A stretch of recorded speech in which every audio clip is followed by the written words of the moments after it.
Tonight's program may not be suitable for young children.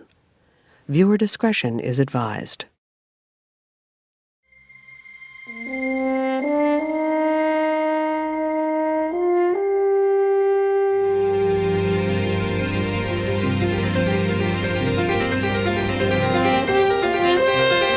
Frontline is made possible by contributions to your PBS station from viewers like you. Thank you. With major funding from the John D. and Catherine T. MacArthur Foundation, helping to build a more just world. And additional funding from the Park Foundation, committed to raising public awareness.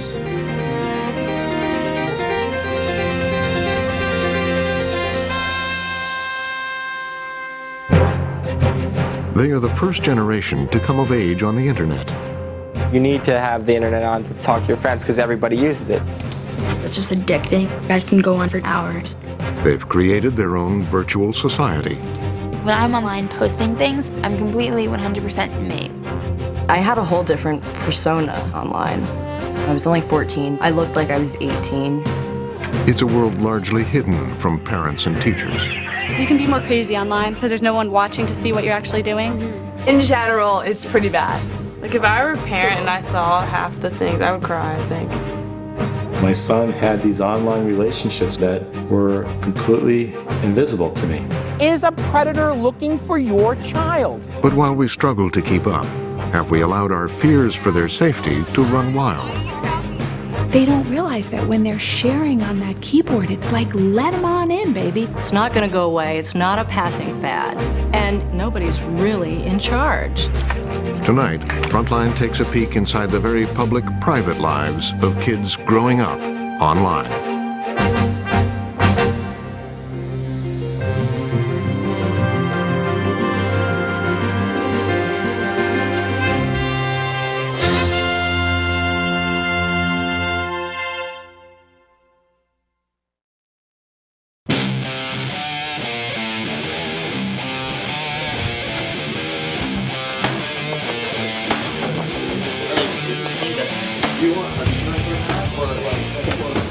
Like a close combat map?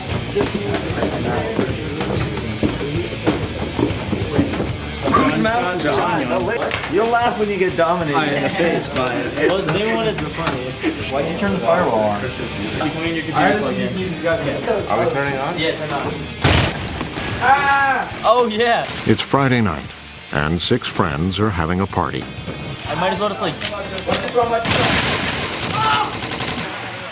They've set up camp in a basement rec room with desktop computers, high-definition monitors, and an excess of caffeine.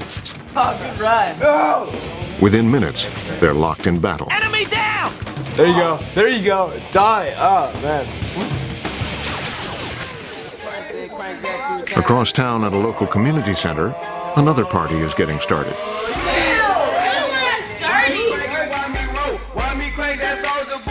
On one screen, the latest top-rated YouTube video. Dang, you all in our business, man. On another, a new heartthrob. Oh, looks better. Nearby, in his bedroom, a 13-year-old boy is updating his profile on MySpace. My name is Clay Calamity, so I just picked Calamity because I thought it sounded cool. These are links to comment me, message me, or add me as a friend. Downstairs, his 7-year-old brother is getting a primer in socializing on the web on Club Penguin. He invited me. He said, if you want to be our friends. I'm his friend now.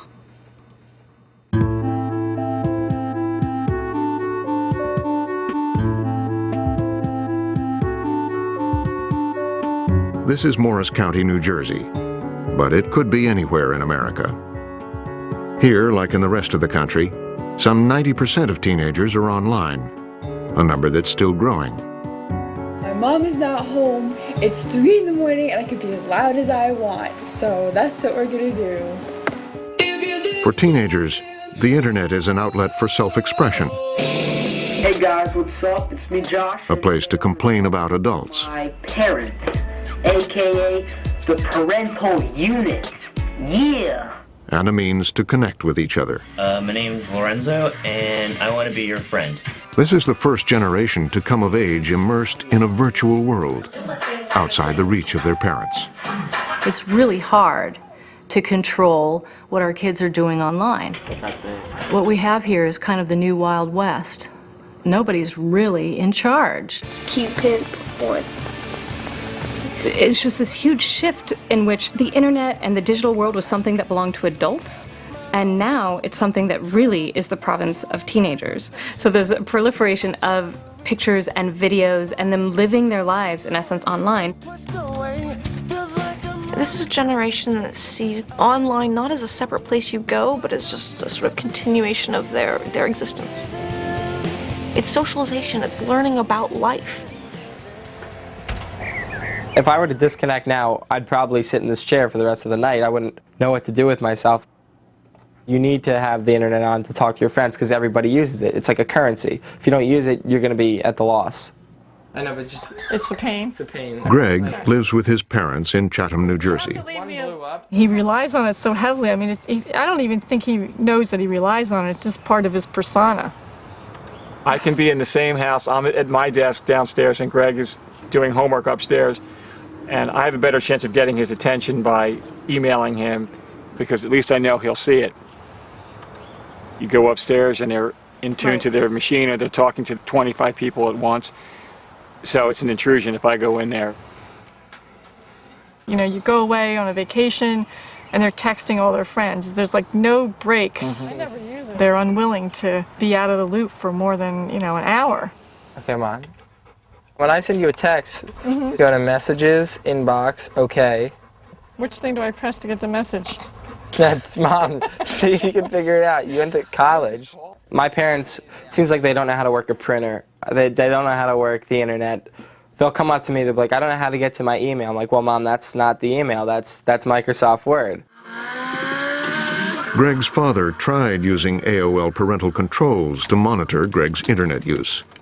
I could see when he was trying to track me, so I would just bring up, like, Britannica.com, something he would want me to be watching, I don't know. And I would just slide it into the little viewer that he would be seeing, and I would go on my way, do whatever I want. He'd think I'm researching monkeys or something. Greg's high school, too, is struggling to keep up with a student body more at home with technology than most of its faculty. American debt versus... We have to be interactive because they're accustomed to sitting in front of a screen and they've got 5 windows up and they're talking to 3 people at the same time. We've got almost every instructional space in our building now with an LCD projector. We've got smart boards in the classrooms. They're all going to be on one side. We've got podcasting. Teachers are broadcasting sections of their classes so that kids can revisit those at a later time. Plot those residuals. We can't possibly expect the learner of today to be engrossed by someone who speaks in a monotone voice with a piece of chalk in their hand, and our teachers are not doing that. We almost have to be entertainers. If you look at the advertising world and the media world that they live in, they consume so much media. I did Renaissance. We have to cut through that cloud of information around them, cut through that media, and capture their attention. Is this an easy one? Where are we? There we are. 19 responses. The answer is Middle Ages. Why? Just having a data projector in the ceiling means that you can show them almost anything that you want. Look at all these images.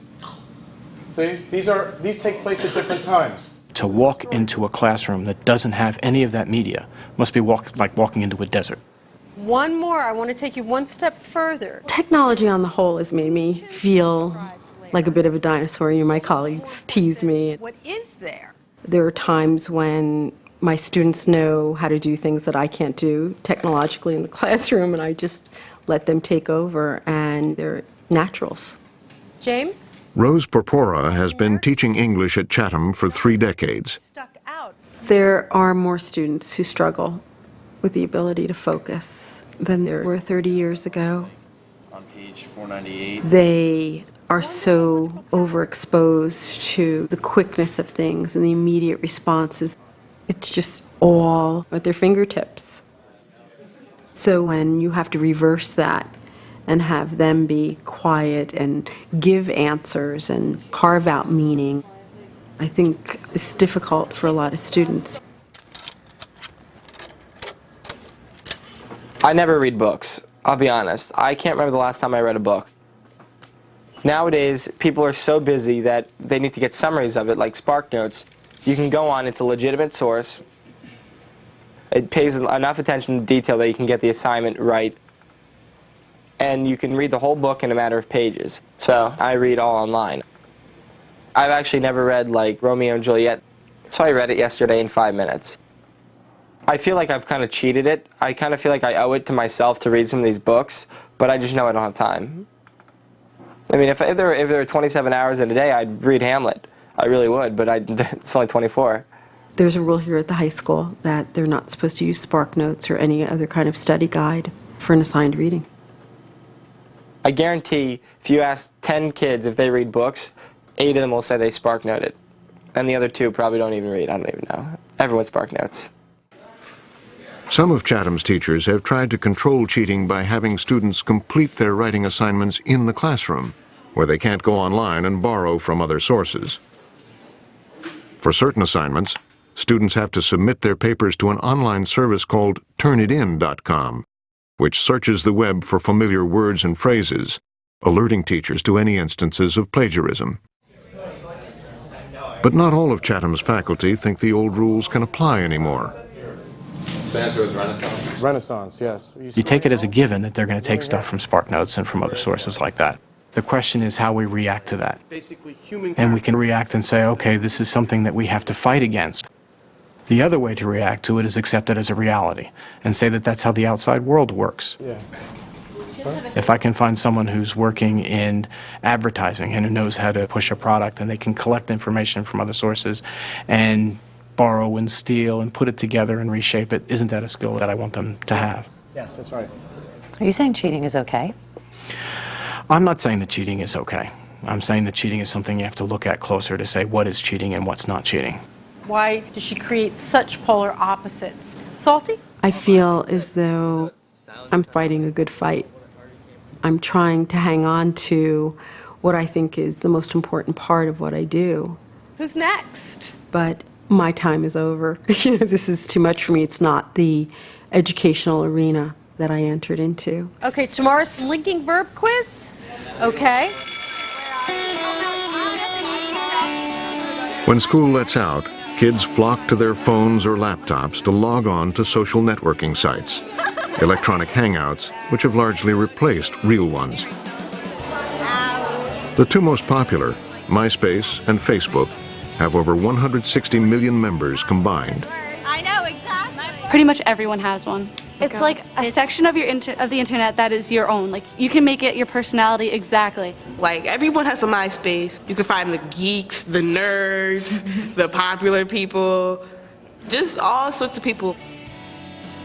At the heart of the social networking site is the profile page, the hub of teens' online social lives. Here, they describe themselves, post photos, receive comments from people, list their favorite bands, and most of all, accumulate friends.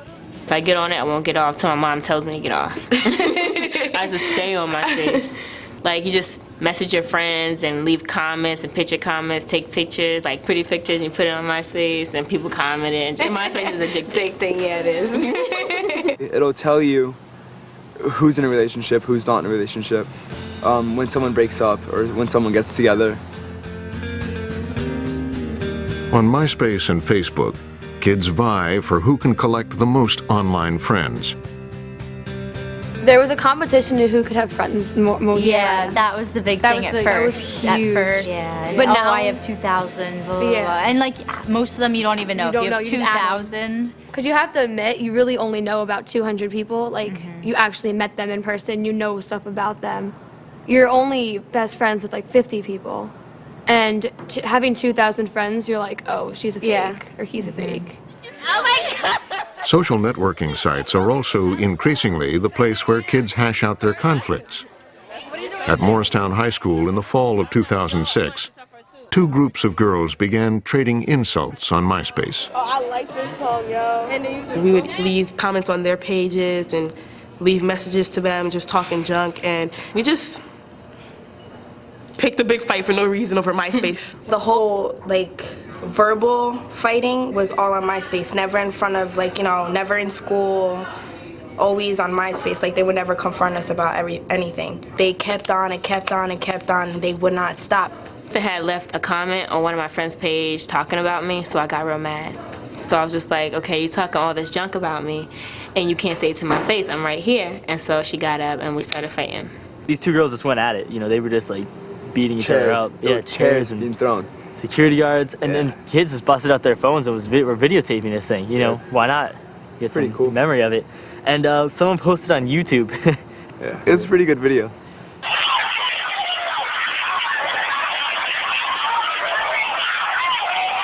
After the fight, 7 girls were suspended from school. Kind of made us famous. People would be like, yo, I just seen y'all on YouTube. You serious? Like, everybody was just going crazy with the video. Everything happened like so, not fast, but it happened in the blur. Like, oh, I want to fight you so much and I hate you, da-da-da, I want to beat you up. And now that you think about it, damn, my college is probably going to see it. I probably can't get this or that. Everything's out there. And it sucks. They're definitely more comfortable being very public than we were.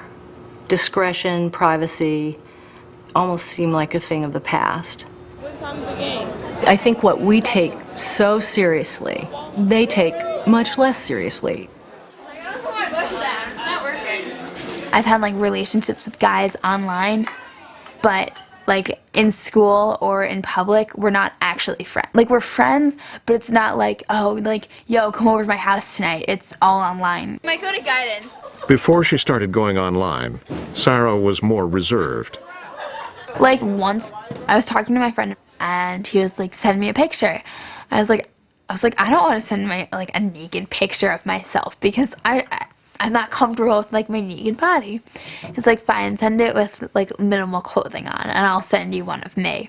So we're both like, okay. So I went in my bathroom and I took the picture and then I uploaded my computer and I emailed it to him and then I deleted it off my computer and it just is like something to do. It was like, didn't really mean anything. Like it was just like a picture. Candy kids, we take to the streets till the sun comes up. I used to have 4 pages of myself on MySpace, but I lowered it down to 1. Yeah. And like in the pictures, like you kind of want to look hot, but you don't want to look too hot so people think, ew, whore. 6 of my scotch tape. Oh, look at that dimple. Dimples. My pictures, I try to smile on the side because my dimple. That's me, hood princess. I like moving around, posing, doing Model this, shots. doing that. Yeah, model shots.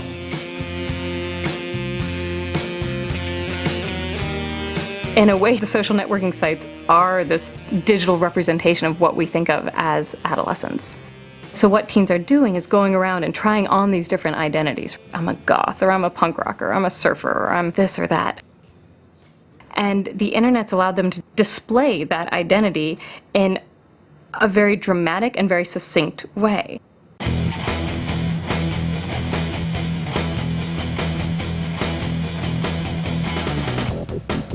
I didn't want to be known as Jess. That was the last thing that I ever wanted, because all it did was remind me of the girl who had no friends. And I wanted to be the total opposite. For Jessica Hunter, growing up in Madison, New Jersey was a series of daily humiliations. I never fit the mold. I would try and try and try, and it just wasn't me. I was constantly being made fun of. People would push me into my locker. They'd constantly be calling me a goth. I felt so insecure. I felt like an alien, you know, in this all-white bread town. But online, Jessica was reborn as the goth model and artist Autumn Eddowes.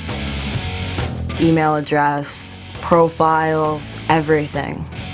Everything was Autumn Eddowes. Her parents didn't know. I knew that I could not tell them because they wouldn't understand. You know, like I would lie my ass off just to keep my identity sacred. She just withdrew. You never saw her. She wouldn't eat with us. She just disappeared into her room. I would open her door, try to get in. What are you looking at? And, the screen would change and, I was concerned. What's going on? Is she talking to bad people? What's going on here? I was only 14, but I looked like I was 18. I'd be in like lingerie or something. And more people started noticing. Like, oh, you're so beautiful. Like, I love this picture of you. It like really got big. I was on the computer all day, replying. Like, I would hit the refresh button and there would be like 10 more comments. It was crazy. It was so crazy, but I loved it. I've heard from actual friends of mine that live in, South Jersey. They were like, somebody came up to me today and was talking about you. And they were asking me, so, like, have you ever heard of this model, Autumn Eddowes? And they're like, yeah, you mean Jess, right? And the person would be like, no, her name's Autumn. I didn't feel like myself, but I liked the fact that I didn't feel like myself. I felt like someone completely different. I felt like I was famous.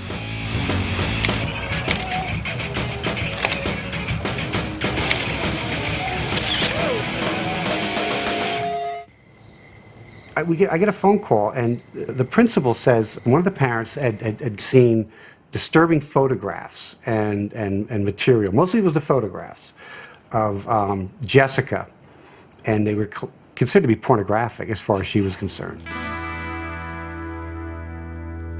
I had no idea what she was doing, no idea what was going on the internet. That was a big surprise. The principal ended up going to my website, deemed it completely and utterly provocative, inappropriate. It supposedly offended people. Everyone was calling me a whore. When really the pictures were, in comparison to the things that I've seen on the internet, they really were not terrible. Compared to, the girls that are just taking pictures of their butts, just with like a thong. And that's what other girls would do, like all throughout my school. Jessica's parents felt they had to intervene. I remember my mother came up in my room, and my computer used to be right behind me. And she stood right behind me and watched me delete every single file. It was a lesson she had to learn. And the lesson being, you don't know who you can trust, and you got to be very careful about where this information goes and how people perceive these photos or this information, how they can take it and change it, the context of it, and get you in trouble. And it was a tough lesson for her. It was all gone as quickly as it had begun. The fame, the adulation, the hundreds of friends. I was just completely erased from that whole world, that whole realm of the internet. And it seems really stupid that, like, I'm getting upset over it, probably to a lot of, people, but if you have something that's that meaningful to you, to have it taken away is like your worst nightmare. My fear isn't that I have bad kids. My fear is that my good kids will make a bad decision, one bad judgment, and pay for it permanently. If it's on the net, it's open to anyone. There are no safeguards. Someone can always find everything. I'm not wrong, exactly. Evan Skinner is the stay-at-home mother of 4 teenagers in Chatham, New Jersey, Welcome, and thank you so much for coming. and president of Chatham High School's parent-teacher organization. There is no lack of parent involvement in this community. It can't be done without parent support. We've had tremendous. It is what is socially expected here. There is a culture of involvement. There's a culture of participation. And so people do. But thank you so much for coming. They were 4 and 6. Chatham, New Jersey is less than an hour from Manhattan by train, but has the look and feel of a small town. Parents here have worked hard to create a haven for their children. Good, how are you? Our kids are very much the children of a small town in a protected environment. Kids walk to school, there are crossing guards. It's incredibly friendly. It's, it's safe. But the internet, and social networking in particular, has punctured that sense of safety. The scariest, worst part for me is stalkers. It is somebody becoming obsessed with one of my children. I thought it was asparagus sauce. Tastes like ginger and soy. And garlic. I have two very attractive daughters. Some guy that all of a sudden decides that really my daughter was meant for him. That kind of stuff scares me. Calm down. Nice. Kids think I'm in my home. How could anything bad happen to me? They don't realize that when they're sharing on that keyboard, it's like, let them on in, baby, because they're right here. Parents need to understand there are predators on the internet who are more vicious than those who used to lurk in parks or playgrounds. Well, internet predators. Media coverage of online predators has been building in the last year. Enough being done to stop them before they strike. It's an all-new investigation.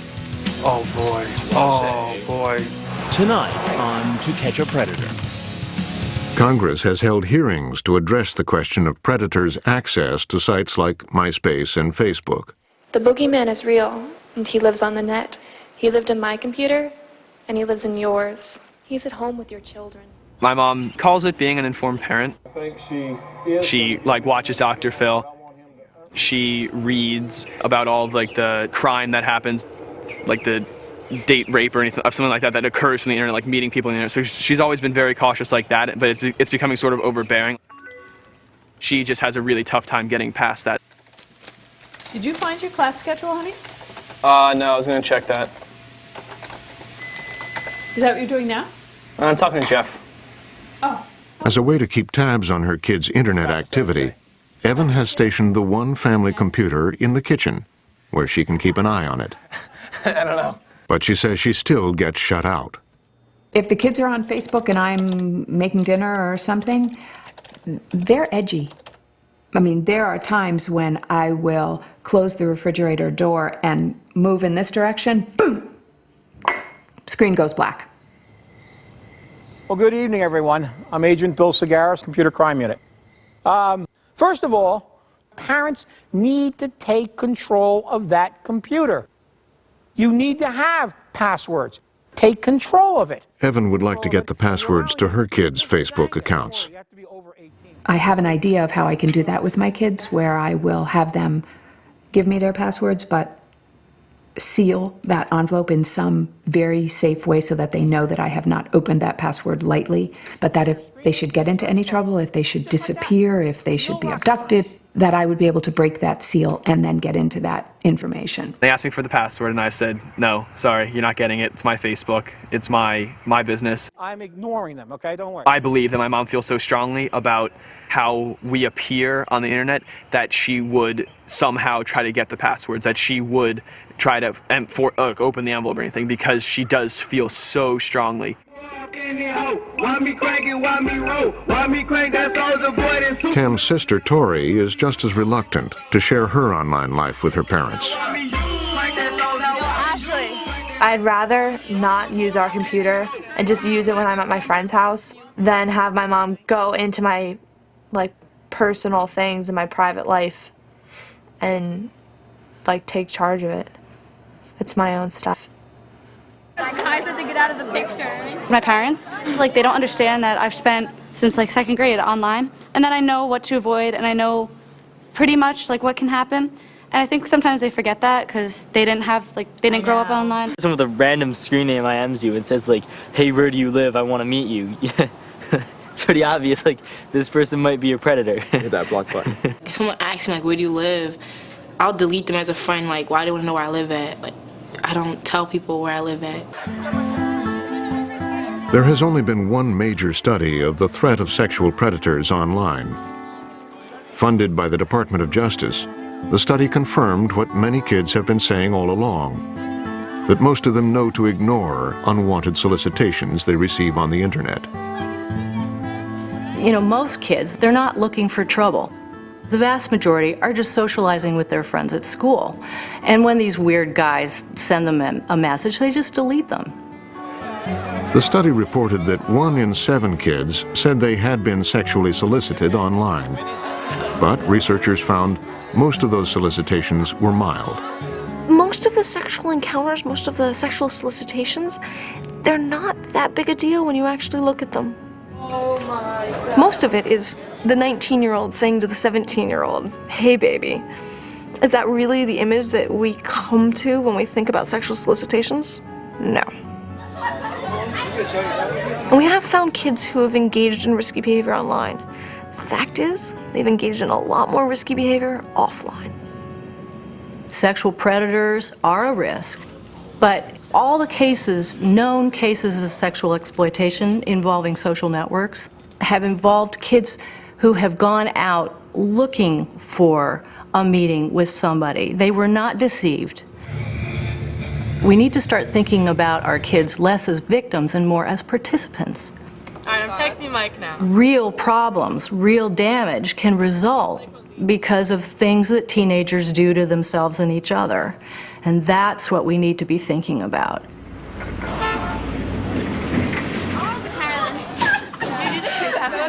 I'm 16, I just turned 16 yesterday. I'm a swimmer, I've been swimming for 7 years. I play golf. I'm really fun and outgoing. And I work hard in school, and a lot of the people in my school are like, wow, she's smart. Nice, and I know what it means like nobody else does. It's weird because I have like this one life that's fake. That's like the happy-go-lucky, whatever, and then I have the real me. When I'm online, I'm the real person. I'm completely 100% me. Like, I'll talk about anything to these people because I know they won't judge me. Sometimes it makes me feel better because it's like, oh, there's people out here like me. Like, I can have a little like niche of my own, a little comfort zone. But sometimes it makes me feel worse because I know how many people are suffering like me. That is beautiful. Sarah has an eating disorder. I'll go on websites, I'll go on forums, I'll look for something called Thinspiration, which is basically inspiration to stay and become thinner than I am now. It's just like, here's other people who can do it. Look, this woman, she did it, I can do it too. She has a personal trainer, but she's probably anorexic or has an eating disorder. What the internet has done is provided these forums for anorexics who want to be anorexic to meet one another. They most deify anorexia. They call anorexia Anna, and then elevate Anna to the goddess Anna. They say they're praying to the goddess Anna, or they're asking Anna for help. These are women who take pride in their ability to deny themselves food and to keep their weight at this artificially low and dangerous level. I can find ways and tips and tricks to like binge or to purge or to starve, stuff like that. It just makes living with an eating disorder a little bit easier. Like what foods to binge on that are like healthy and things to do like after you purge so that your throat doesn't burn as much and things like that. I'll be talking online to these people and I'll be like the anorexic person that I am, and I'll just go on and I'll see like, oh, like wow, like this person hardly ate today, like mad props to them, congratulations, I wish I was like that. But then sometimes certain days this like other side of me will kick in and be like, this is disgusting, these people shouldn't be living like this, what's wrong with them? It's like part of me is completely Anna and part of me is anti-Anna. So it's like a complete struggle every day. What do your parents know? Nothing. Nothing. Nothing. All they know is I like to eat healthy and I like to exercise. They know nothing. It really helps for me to talk out my feelings to someone and know that people are listening. Why tell their parents when they have the whole world to talk to? You know, it's better than talking to the people in my life. So if I put it out here, at least I'm getting it out, you know, and you guys can make what you want. The internet is always a willing listener.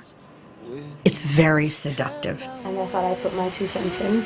You can do it in the middle of the night when you can't sleep. You can do it when you're tired without any makeup. I'm really bored. And you forget who can see the things you're writing. You forget the impact it may have in your life and on others. To you, it's you and the internet and the people you want to read it, not necessarily everyone who does.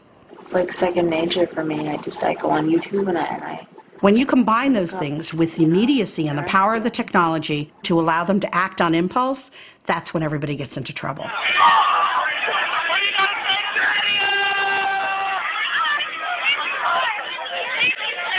Last January, a group of friends from Chatham High School headed into Manhattan to attend a rock concert. Evan Skinner's son, Cam, was among them. However many can fit in Madison Square Garden, there was about that many underage high schoolers going into the city on trains. I was on the train. I was partaking in the fun on the train as well as all my friends were.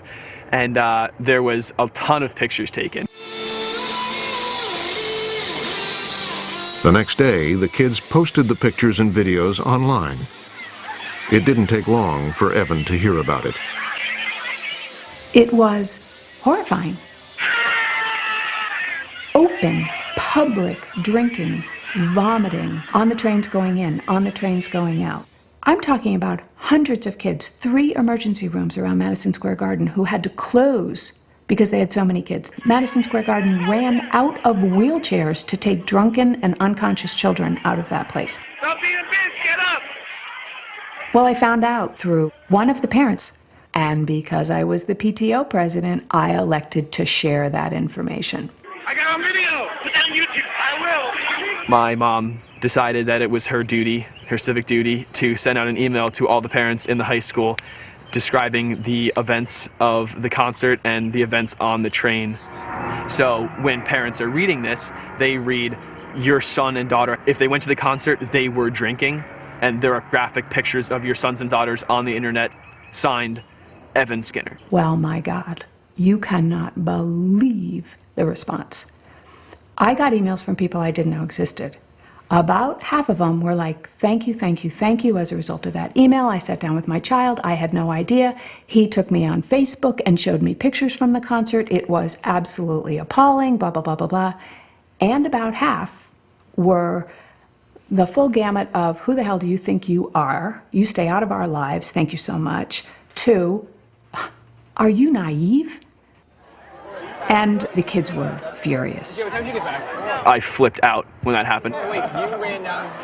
Personally, I felt I had a right to, just because it was, in my opinion, so out of line. No, like, that's what Aaron told me. Wait, you were there, right? Just because of this email, a couple of my friends got in trouble, a lot of people in my school got in trouble. It just really made me mad. I'm just sort of starting to realize how difficult it's been. And so my mom and I have had sort of a tough year as far as getting along. He has pretty much cut off his family being involved in his life other than we have dinner. And he doesn't share, he doesn't talk about what he does. All right, hold on, wait. I don't know why they're usually... He actually said that we had ruined his high school years. Oh, dude. Nice coat. I'm choking up just thinking about it. I have spent almost 2 decades raising children, saying to myself, don't take it personally, don't take it personally, don't take it personally. I remember being 11, I remember being 13, I remember being 16. And I remember having secrets. But it's really hard when it's the other side.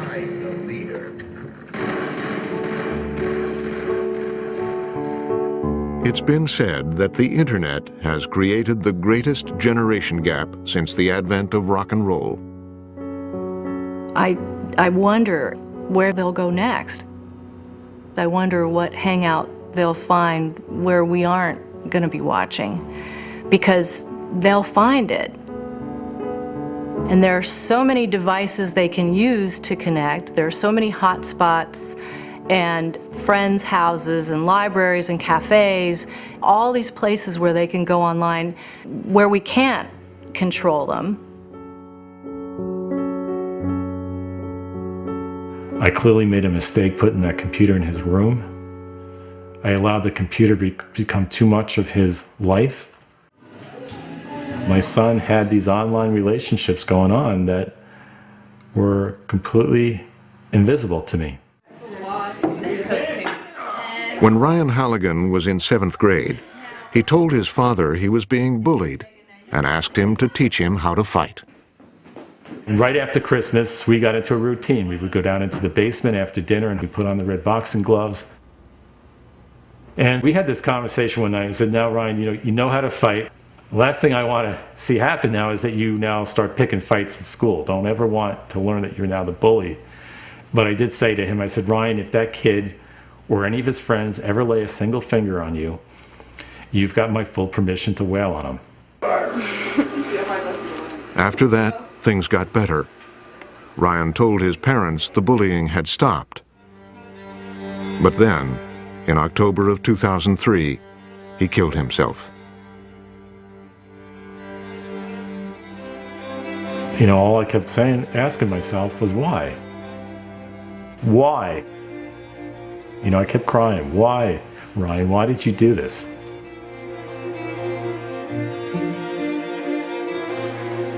Anybody who would look at him as a child and then have a crystal ball and see into the future as to how he would die, you just wouldn't believe it.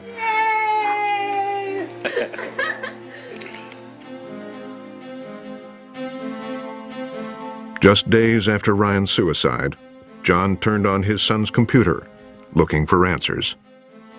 I started to say, okay, there has to be something here.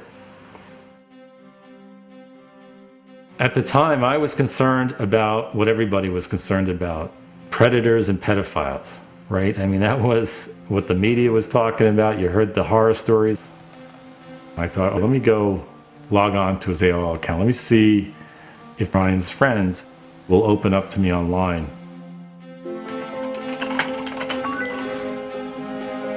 I saw Ryan's screen name pop up, and I was really angry, actually.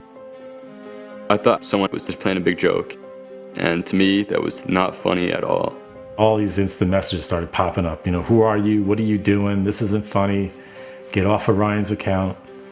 And I was typing back as fast as I could. I'm Mr. Halligan. Is there anything anybody's willing to share with me that might explain why Ryan did what he did? We just started talking about what I knew. People would say things to Ryan over the internet and at school. Like, you were such a loser, and just really mean things. Over the summer, Ryan had become the victim of a vicious cyberbullying campaign. One boy had started a rumor that Ryan was gay. I didn't stick up for him at the time because I thought, it was just that middle school bullying. It happens. But it was real, and it really hurt him.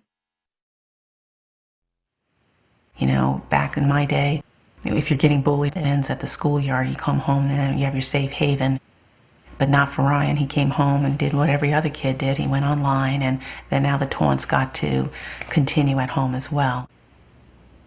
According to Ryan's friends, the tipping point came when a popular girl at school flirted with Ryan over instant messaging, only to humiliate him later by telling him it had all been a big joke. It was a game she often played with boys online. I guess the fun is like dropping the bomb, oh, just kidding. And then that crushed him. I mean, you wouldn't do that to someone's face, but online it's completely different. You can do whatever you want, and no one can do anything. You're at your house, they're at their house. It's different. There's something about reading words. You read it over and over again, and you start to believe it. The words make it real. One kid told me, you never know if it's your best friend or your worst enemy that's doing this, because so much of it comes to you anonymously, so you never know who to trust. As the days turned into weeks, John probed deeper into his son's online life. He discovered a folder on Ryan's computer containing a series of conversations between Ryan and a boy with a screen name he didn't recognize. The two of them were spending a lot of time exchanging information that they were finding online that had to do with suicide and death. They found one website that taught you how to hang yourself. So it gave you how to tie the noose. There was a website that Ryan and this boy visited and they commiserated on, that you plug in your personality traits and what you like and dislike, and then they spit out the best way you can commit suicide. The most chilling conversation was actually a very short one. Ryan started off saying, "Tonight's the night I think I'm going to do it." And the kid fired back, "It's about blank in time."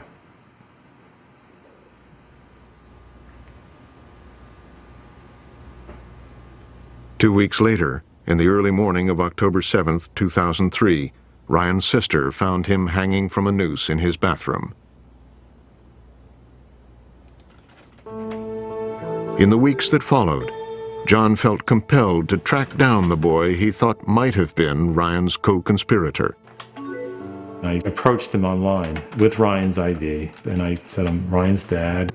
I asked him, were you friends with Ryan? And he said yes. And I said, "Did you guys ever talk about death and suicide?" And he said no. I just flat out asked him, "So what is your name?" And he gave me his real name. And while I still had him online, I called the house and I got the father on the phone and I introduced myself to him and I said, "I'm afraid that your son is perhaps thinking of doing what my son had done." The response was kind of weird. It was, he first said, "Well, I know nothing about computers. I don't have an email account, so you can't email this to me."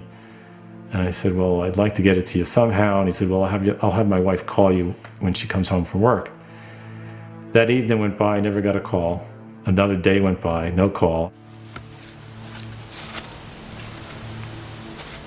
4 years have gone by now, and John says he never got a satisfying response from the boy or his family. Occasionally, he still visits the boy's website, which is full of references to death and suicide. I had so much unresolved pain, and I instinctively wanted somebody to pay for this. I wanted to blame somebody so desperately. Blame.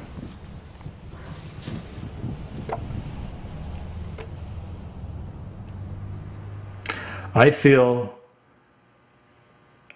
the computer, I can't blame the computer. The computer and the internet were not the cause of my son's suicide, but they helped, I believe they helped amplify and accelerate the hurt and the pain that he was trying to deal with that started in person in the real world.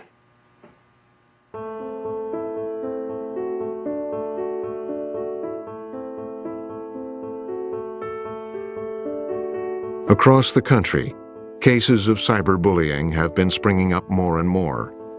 A few have ended in suicide, most haven't. But it's clear that the internet has become a new weapon in the arsenal of adolescents, one that's not going away. Let's get going. If somebody's been cyberbullied, what advice do we give them? We teach our kids to be kind to other people. Please, thank you, opening doors, giving up their seat for somebody who's older. So in the same way, we need to teach them good cyber citizenship. You stop what you're doing, do not answer back, block the person, and tell an adult. We need to teach them good manners online. Stop, block, and tell. We need to teach them how to use the technology responsibly. Okay, and what should we tell them? And if we can do that, we can keep the kids safe. Receiving some mean messages and you want them to stop. You have a generation who's faced with a society with fundamentally different properties, thanks to the internet. We can turn our backs and say this is bad, we don't want a world like this. But it's not going away. So instead of saying this is terrible, instead of saying stop MySpace, stop Facebook, stop the internet, It's a question for us of how we teach ourselves and our children to live in a society where these properties are fundamentally a way of life. This is public life today. Jess, I'll tell you, it's too much. Soon after Jessica Hunter's parents made her take down her website, she rebuilt it. She is back online as Autumn Meadows. You know, I gotta be honest, Jessica's father is surprised to find himself supporting her. I think you're actually going to turn out okay. It took a long time for me to finally say, well, you know, this may not be such a bad thing. She found a world that she could live in. And yeah, you find on the internet what you want, you know. If it's bad, if they're looking to hurt, that's what they're going to look for and they're going to find it. But if they're looking for a way to create or to reach out, that's what they're going to find on the internet.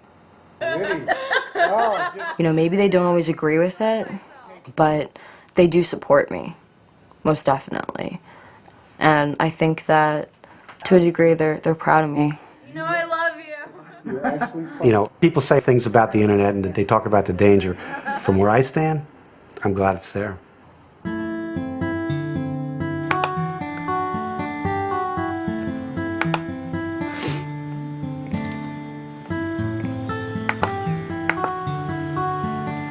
After her interview with Frontline, Sarah told her parents about her eating disorder. She started seeing a therapist. I want to get better, but you can't just go cold turkey on it. So I hope that it's not my life for the rest of my life, because I know I should not be living like this and I can't live like this. But like, I always look to the next day, but the next day is always as good as I hoped.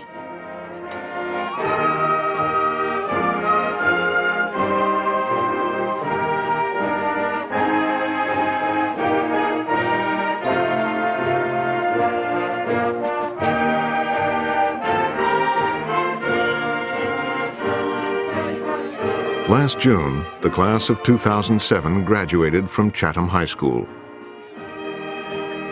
Graduates, we are all here to celebrate your accomplishments. And if you were... Evan Skinner was there to watch her son Cam graduate. Cam and I have gone through some rough times. I think adolescence is just the most difficult time for kids to be kids and parents to be parents.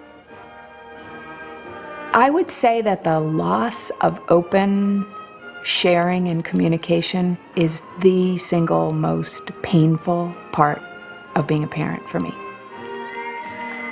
Greg Bucata graduated too. He had made a big decision. It'll be hard, but I need to disconnect. I need to just pull the plug on this internet life for a little bit and see what it's like. Right now, face it, all I do is sit online when I'm sitting home. Gregory William Bucata. At the Coast Guard Academy, where Greg will be attending in the fall, he will be prohibited from using cell phones or the internet for the first 2 months. His parents aren't sure he's going to make it. I think it's going to be a huge withdrawal for him. I think he's going to have trouble. Yeah, I really do, because he's never been without it. Cameron McCutcheon Skinner. Cam Skinner will also be going on to college. He says he's joined a new Facebook group for his college class of 2011. And he won't be giving his mother the password. Class of 2007, congratulations.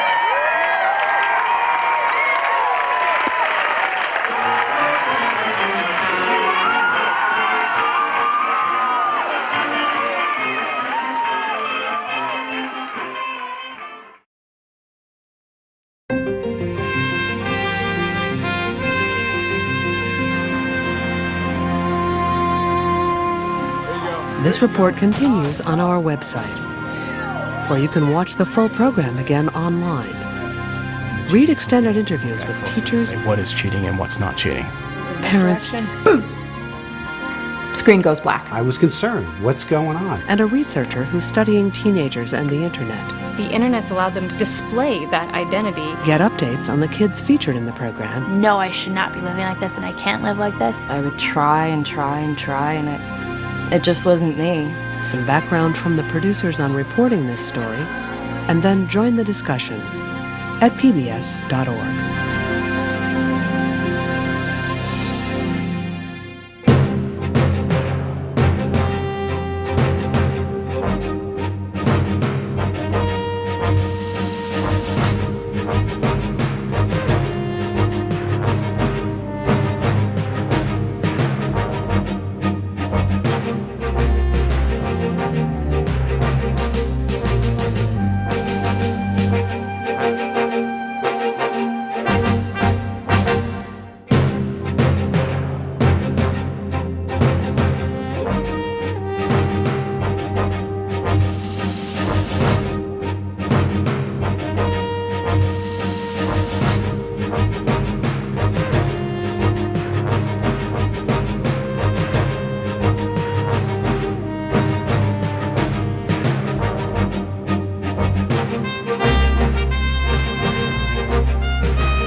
Frontline is made possible by contributions to your PBS station from viewers like you. Thank you.